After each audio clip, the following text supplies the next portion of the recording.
Hello everyone, welcome to the audio podcast. And आज का जो पर्टिकुलर एपिसोड है इसमें हम लोग बात करने वाले हैं वर्ल्ड कप की एंड वर्ल्ड कप के अराउंड जो चीज़ें मैंने सीखी, कुछ चीज़ें मैंने नोटिस की, तो उसके बारे में मैं बात करने वाला हूँ। पहले मैंने सोचा था कि एक रील बनाएंगे इसके बारे में और मैंने लिखने की कोशिश भी की, पर जितने इमोशंस है, जितनी बातें हैं, उसको 1.5 मिनट के टाइम फ्रेम के अंदर उसको पूरी तरीके से कलेक्ट करना वो पॉसिबल नहीं हो रहा था। तो मैंने सोचा कि चलो एक पॉडकास्ट के फॉर्म में बात करते हैं, क्योंकि थोड़ी लंबी बातचीत होने वाली है। तो सबसे पहले तो हमारी टीम इंडिया को वर्ल्ड कप जीत की बहुत सारी शुभकामनाएं। एंड इतने सालों के बाद हमने फाइनली एक बड़ा आईसीसी टूर्नामेंट, वर्ल्ड कप सबसे बड़ा आईसीसी टूर्नामेंट अगर कहें तो उसको हमने जीता है। And what great journey it has been. जब टीम जा रही थी वर्ल्ड कप के लिए तो हमारे मन में जो आशाएं थी, ऑब्वियसली हम चाहते थे कि जो हम सेमीफाइनल्स और फाइनल्स में जाके हार रहे हैं वो सिलसिला बंद हो। अभी नवंबर में जो हम फाइनल में हार गए थे उस सिलसिले से कहीं ना कहीं आगे बढ़ के हम एक जीत की तरफ अपना कदम बढ़ाए। एंड मुझे लगता है कि जहाँ तक हमने सोचा था, जिस तरीके से हमने जीतने का सोचा था, एक उम्मीद लगाई थी हमने पूरे भारत ने, और उस उम्मीद को एक यथार्थ में बदलने का काम जो टीम इंडिया ने किया है, it has been really great. What like पूरी तरह से डोमिनेट करके, specially in the bowling side, क्या ही बॉलिंग हुई है आज तक की। अगर देखा जाए तो सबसे बेहतर बॉलिंग हुई है इन अ वर्ल्ड कप। हम एक भी मैच नहीं हारे इस वर्ल्ड कप में। एंड क्या ही ग्रेट परफॉर्मेंस, क्या ही ग्रेट फाइनल हमने देखा, हमने नोटिस किया। एंड जिस तरह से 2011 वर्ल्ड कप का जो MS धोनी का जो विनिंग 6 वो एक पहचान बन गया, वो एक शॉट उस पूरे वर्ल्ड कप की पहचान है। आज भी जब 2011 वर्ल्ड कप की बात होती है तो उस एक शॉट को दिखाया जाता है। एक वैसे तो और भी बहुत सारे अच्छी इनिंग्स थे, गौतम गंभीर की इनिंग्स थी और भी बहुत सारी इनिंग्स थी, पर वो शॉट जैसे उस वर्ल्ड कप की पहचान बना, उसी तरीके से सूर्य कुमार यादव का बाउंड्री रोप पे जो कैच था वो कहीं ना कहीं इस वर्ल्ड कप जीत की एक पहचान के रूप में, एक सिंबल के रूप में हमेशा याद रखा जाएगा। और मुझे लगता है कि ये जो कैच था इसको सदियों तक याद रखा जाएगा। खैर, कल टीम इंडिया वापस भी आई और परेड भी हुआ। जो 2007 में परेड हुआ था उस समय हम लोग बहुत छोटे छोटे थे, तो हमने देखा भी था टीवी पे कि उस टाइम की जो परेड थी, मुझे याद है, थोड़ा बहुत याद आता है, बहुत छोटे थे हम लोग उस टाइम। एंड फिर से वो परेड हुई, एक सिमिलर टाइप का परेड। तो कहीं ना कहीं एक डेजा वू वाला मोमेंट था। ऐसा लग रहा था कि हम लोग अपने बचपन को रिविज़िट कर रहे हैं, बहुत सारे लोग। और कल मैंने जो इंडिया के प्राइम मिनिस्टर के साथ एक 40 मिनट का इंटरव्यू भी आया है, अगर आप देखना चाहते हैं तो नरेंद्र मोदी जी के यूट्यूब चैनल पर जाकर देख सकते हैं। बहुत सुंदर सा इंटरव्यू, बहुत प्यारा सा इंटरव्यू, बहुत कुछ सीखने के लिए है उस इंटरव्यू में। विराट कोहली का स्पिरिचुअल साइड हमें देखने को मिला, राइट फ्रॉम द जो प्रेजेंटेशन हुई, जब मैच के बाद, मैच जीतने के बाद जो प्रेजेंटेशन हुई थी, वहाँ से विराट कोहली के जो स्टेटमेंट्स आए हैं काफ़ी स्पिरिचुअल हो गए हैं वो। एंड जो भी स्टेटमेंट्स आई है, चाहे नरेंद्र मोदी के साथ कल जो इंटरव्यू टाइप का जो हुआ था, एक गेट टुगेदर हुआ था, उसमें भी जो सवाल पूछे गए थे उसका जो विराट कोहली ने जवाब दिया, तो जो उनका स्पिरिचुअल साइड देख के काफ़ी अच्छा लगा। एंड कुछ और चीज़ों के बारे में हम लोग बात करेंगे कि कैसे हार्दिक पांड्या को हीरो बनाया गया, कि हाँ है भी हीरो, डिज़र्व करते हैं, इतना शानदार वो ओवर डाला था उन्होंने। एंड इसी के साथ बात कर लेते हैं जो पिछले कुछ टाइम से जो हेट मिला है हार्दिक पांड्या को इंटरनेट पे IPL के टाइम से। और मैं अगर देखूं तो मुझे नहीं लगता कि उस इंसान की कोई भी गलती थी। कल टीवी पे जो वानखेड़े स्टेडियम में जो कार्यक्रम हुआ था, जहां विनिंग टीम को, विनिंग इंडियन साइड को हम लोग सेलिब्रेट कर रहे थे, वहाँ पे एक छोटा सा गेट टुगेदर रखा गया था। सारे लोग, पूरा वानखेड़े, छोटा सा तो नहीं था, एक ग्रैंड फंक्शन कहा जाएगा। पहले परेड हुई, फिर वो परेड वानखेड़े स्टेडियम पहुँची। एंड वहाँ से जो है बहुत सारे लोग, पूरा वानखेड़े स्टेडियम खचाखच भरा हुआ था। और मुझे याद आता है IPL का वो समय, जब उसी हार्दिक पांड्या को कल जो लोग चीयर कर रहे थे, हार्दिक पांड्या का चीयर्स पूरे स्टेडियम में गूंज रहा था एकदम। उसी हार्दिक पांड्या को क्या कुछ नहीं कहा गया था IPL के समय में। और जब वो इंसान, मुझे लगता है कि शायद अपने परिवार में भी, हालांकि ये चीज़ कहीं ऑफिशियली कंफर्म तो हुई नहीं है, पर अपने परिवार में भी कहीं ना कहीं वो इंसान सफ़र कर रहा था, फिर भी मतलब एक तरह से होता है ना कि एक इंसान पूरी तरीके से टूट जाता है। तो मुझे लोगों का दोगलापन नज़र आता है इसमें, कि लोग, एक इंसान जब ऑलरेडी एक ख़राब फेज से होकर गुजर रहा है, अगर आप क्रिकेट फॉलो करते हो तो मुंबई इंडियंस का वो कप्तान बना, अच्छी बात है। कोई भी इंसान चाहता है कि मैं जहाँ पे लाइफ में हूँ वहाँ से आगे जाऊँ। हार्दिक पांड्या ने भी चाहा, वो बिल्कुल सही बात है, वो मुंबई इंडियंस के कप्तान बने। रोहित शर्मा को हटाया गया, इस वजह से हार्दिक पांड्या को बहुत ज़्यादा हेट मिली। मुंबई जो टीम है या टीम की जो मैनेजमेंट है उनको उतना हिट नहीं मिला, बट हार्दिक पांड्या को क्या कुछ नहीं कहा गया, क्या कुछ नहीं कहा गया। और कल वही पब्लिक, ऐसी बात नहीं कि वो बिल्कुल नई पब्लिक थी, उसी वानखेड़े स्टेडियम में उनको गालियाँ भी दी गई, वही वानखेड़े स्टेडियम उनको चीयर भी कर रहा था। तो ये देख के मुझे एक मेजर लर्निंग हुई कि ये लोग किसी के नहीं होते। लोग, जो कहा जाता है ना कि आपके संघर्ष के समय में, आपके बुरे दिनों में कोई आपका साथ नहीं होता, और जब आप एक सफलता को प्राप्त कर लेते हो, आप जब किसी मुकाम पर पहुंच जाते हो, तो आपके शुभचिंतक बहुत सारे मिल जाते हैं, आपके प्रशंसक बहुत सारे मिल जाते हैं। पर कल को फिर अगर आप अपने किसी लाइफ में अगर आप एक बुरे पोजीशन पे या कुछ ख़राब टाइम आपका चल रहा हो ना, तो यही सारे लोग आपके खिलाफ भी खड़े हो जाएंगे। और ये एक जीवन की सच्चाई है, ये हमने देख के भी सीखा कि सामने से उदाहरण है, मार्च में ही IPL हुआ और अभी जुलाई चल रहा है, जुलाई में वर्ल्ड कप। कितनी जल्दी लोगों की लॉयल्टी शिफ्ट होती है, ये चीज़ें भी आप देख सकते हो। और कभी कभी आपकी कोई गलती नहीं होती, फिर भी आपको बहुत सारा हेट, बहुत सारा ख़राब टाइम अपने जीवन में देखना पड़ता है। But what you have to do is कि आप भगवान पे विश्वास रखो। हार्दिक पांड्या ने भी एक स्टेटमेंट में कहा कि भगवान ने क्या ही दिन दिखाया, मतलब क्या ही मौका दिया कि लास्ट ओवर हम कर रहे हैं, और एक हीरो के रूप में वो निकल के आए वहाँ से इतना बुरा वक्त देखने के बाद। तो इन चीज़ों को देखने के बाद मैं वैसे तो हमेशा मैं भगवान में मानता हूँ, बहुत मेरा बिलीफ है, हमेशा भगवान ने मेरी हेल्प ही की है जब भी मैं अपने लाइफ में ख़राब दौर से गुजरा हूँ। और हाँ, गुजरा हूँ मैं, काफ़ी ख़राब वक्त भी मैंने देखा है। पर एक चीज़ है कि मैंने कभी अपना विश्वास जो है वो भगवान पर नहीं खोया। एंड वही देखने को मिलता है कि अगर आप अपने बुरे वक्त में थोड़ा सा संभल के रहते हो, बुरे वक्त में अगर थोड़ा सा आप अपने आप को एकजुट करके रखते हो, आप अगर बिखरते नहीं हो, तो वक्त आपका आता है। एंड क्या ही एग्ज़ाम्पल है हार्दिक पांड्या। मैं ये एग्ज़ाम्पल ज़िंदगी भर नहीं भूलूंगा। हालांकि मुझे ये चीज़ें पता थी, पर सामने से जब आप चीज़ें देखते हो कि हाँ, ये जो मैंने सुना था ये सामने से हो रहा है, ये चीज़ें जब होती हैं तो इतना अच्छा लगता है। इसके अलावा एक और चीज़ के बारे में मैं आज बात करना चाहूँगा आप लोग के बीच में कि इंटरनेट पे जो नई वाली जनरेशन है, no nothing against anyone, but मुझे लगता है कि आजकल क्रिकेट में भी या किसी टीम गेम में भी इंडिविजुअल फ़ैन फॉलोइंग बहुत ज़्यादा ही एक टॉक्सिक तरीके की हो रही है।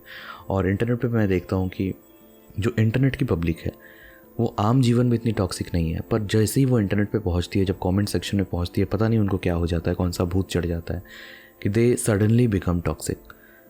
मतलब पता नहीं क्या ही होता है कि अचानक से वो लोग गाली गलौज पर उतर आते हैं। मैं देखता हूँ कि एक ख़ास, मैं सबको नहीं बोल रहा हूँ, पर एक ख़ास किस्म की ऑडियंस है, चाहे वो किसी दो बड़े लेजेंड्स की कर लो, चाहे वो मेसी के रोनाल्डो की कर लो, चाहे अपने देश में अभी के टाइम में अगर करंट में कोई उदाहरण आपको देखना है तो रोहित शर्मा और विराट कोहली की कर लो। दोनों के बीच में कभी कोई प्रॉब्लम नहीं रही है, ऐसा पता है हमें। जो लोग भी थोड़े से सेंसिबल है उनको पता है कि टीम है, टीम में सब एक साथ रहते हैं, और कभी ऐसा कुछ रहा नहीं है। झूठ मूठ का एक इंटरनेट पे दोनों का एक राइवलरी दिखाने की कोशिश की गई कि दोनों के बीच में कुछ प्रॉब्लम्स है। कभी कभी कुछ ख़राब मीडिया चैनल्स को भी मैं कहता हूँ कि वहाँ से भी कुछ अगर मसाला बनाने के लिए उन्होंने भी कुछ खबर छाप दी, बस उस खबर के बेसिस पे दोनों के फैंस, सो कॉल्ड फैंस, मैं उनको फैंस नहीं बुलाता क्योंकि किसी के फैंस किसी दूसरे के फैंस को गालियाँ कम से कम नहीं बकते हैं, ख़राब गालियाँ। क्या ही नहीं कहा गया। रोहित शर्मा के जो सो कॉल्ड फैंस थे उन्होंने विराट कोहली के फैंस, मतलब विराट कोहली को गालियाँ दी, विराट कोहली के जो फैंस हैं उन्होंने रोहित शर्मा को गालियाँ दी। और मतलब फैंस तो मैं कहना भी नहीं चाहता, ऐसे लोग, इनका मुझे तो नहीं लगता, मैं इन लोगों को मैं क्या ही कहूँ, मुझे सच में पता नहीं लगता, और मैं एक्चुअली मैं बोलना भी नहीं चाहता हूँ। ये लोग सिर्फ दिल में नेगेटिविटी भरे हुए कुछ बीमार लोग हैं जो इंटरनेट को पता नहीं ये क्या समझ लेते हैं। इनकी लाइफ में कुछ फ्रस्ट्रेशन होती है, वो फ्रस्ट्रेशन आके ये लोग इंटरनेट पे निकालते हैं। और सच में as a Indian cricket team fan ये देख के बड़ा बुरा लगता है कि इतने बड़े लेजेंड्स को, चाहे वो आप विराट कोहली की बात करो, रोहित शर्मा की बात करो, MS धोनी की बात करो, जिन्होंने इंडिया को बहुत कुछ दिया है। MS Dhoni is a legend हमेशा, वो किसी के मानने नहीं मानने से वो कुछ कमी नहीं हो जाएगा, उनकी जो लीगेसी है उसमें कुछ कमी नहीं आएगी। पर फिर भी हम देखते हैं कि कुछ लोग ऐसे गालियाँ देते हैं, और वो देख के जो जेन्युइन लोग हैं उनको भी कहीं ना कहीं बहुत ज़्यादा ख़राब लगता है। पर आप सच में इन चीज़ों का कुछ नहीं कर सकते। लाइफ में भी आप जब किसी स्टेज पे पहुंच जाएंगे, जब आप कुछ बन जाएंगे, तो मुझे लगता है कि आपको देख के सारे लोग खुश नहीं होंगे, कुछ लोगों को प्रॉब्लम होगी और आप उस प्रॉब्लम का कुछ नहीं कर सकते, क्योंकि कुछ लोगों का काम ही होता है जलना, कुछ लोगों का काम ही होता है कि अपने मन में किसी के लिए नफ़रत पालना। जो लोग अंदर से नेगेटिव हो जाते हैं वो बस हो जाते हैं, उसका आप कुछ नहीं कर सकते। आज के समय में जब रोहित शर्मा विराट कोहली कल जो वानखेड़े स्टेडियम में जो गेट टुगेदर हुआ था उसमें विराट कोहली ने अपने स्टेटमेंट में रोहित शर्मा का नाम लिया, बहुत अच्छी बातें कही, बहुत ही एक प्यारा सा मोमेंट वहाँ पे बना और देख के इतना अच्छा लगा। और वही हम देखते हैं कि इंटरनेट पे उनके सो कॉल्ड जो है निब्बे फैंस और वो जो चीज़ें फैलाते हैं, दोनों में कितना डिफरेंस है। मतलब सच्चाई और जो एक माहौल बनाया जाता है इंटरनेट पे, कितना डिफरेंस है दोनों चीज़ों में। तो एक चीज़ें मैंने ये भी सीखी कि हमेशा इंटरनेट पे चीज़ें देख के अपना ओपिनियन भी हमें नहीं बनाना चाहिए। हम कहीं ना कहीं इन्फ्लुएंस हो जाते हैं ऐसी चीज़ों से, क्योंकि झूठ भी अगर हमें 10 बार दिखाया जाए तो शायद वो सच लगने लगता है, और हमारा नेचर कुछ ऐसा होता भी है। पर ये चीज़ देख के हम कम से कम अपनी ज़िंदगी में ये सीखें कि इंटरनेट पे जो चीज़ें हैं उनको देखने से पहले, उनसे इन्फ्लुएंस होने से पहले, उनसे सीख लेने से पहले, या इंटरनेट पे कुछ अपना ओपिनियन रखने से पहले भी हमको कम से कम 1-2 बार सोचना चाहिए। भगवान ने हमें अगर अपना दिमाग दिया है तो उस दिमाग को यूज़ करके एक लॉजिकल एक्सप्लेनेशन हमें भी निकालना चाहिए। इसके साथ मैं ये भी कहना चाहूँगा कि आजकल मैं देखता हूँ कि कमेंट सेक्शन में किसी भी इंस्टाग्राम, चूँकि इंस्टाग्राम का काम ही है अपना, अगर आपको नहीं पता है, अगर आप ये वीडियो यूट्यूब से डिस्कवर कर रहे हैं तो I have a Instagram page जहाँ पे कुछ 2 लाख से ऊपर लोग फॉलो करते हैं। हमारी ये कम्युनिटी है, एक अच्छी सी कम्युनिटी है। हम एक पॉजिटिव चेंज लाने की बात करते हैं, लाइफ के बारे में, इमोशंस के बारे में काफ़ी बातें करते हैं। जैसी बातें हम इस पॉडकास्ट में कर रहे हैं ऐसी ही बातें रील्स के माध्यम से हम करते हैं। एंड तो वो चीज़ मैं कह रहा था कि जो कमेंट सेक्शन है आजकल का, इंस्टाग्राम का कमेंट सेक्शन में देखता हूँ कि बहुत ज़्यादा नेगेटिव, बहुत ज़्यादा वहाँ पे अननेसेसरी चीज़ें फैली हुई रहती है, और हम देखते हैं कि लोग कमेंट सेक्शन में लड़ते रहते हैं।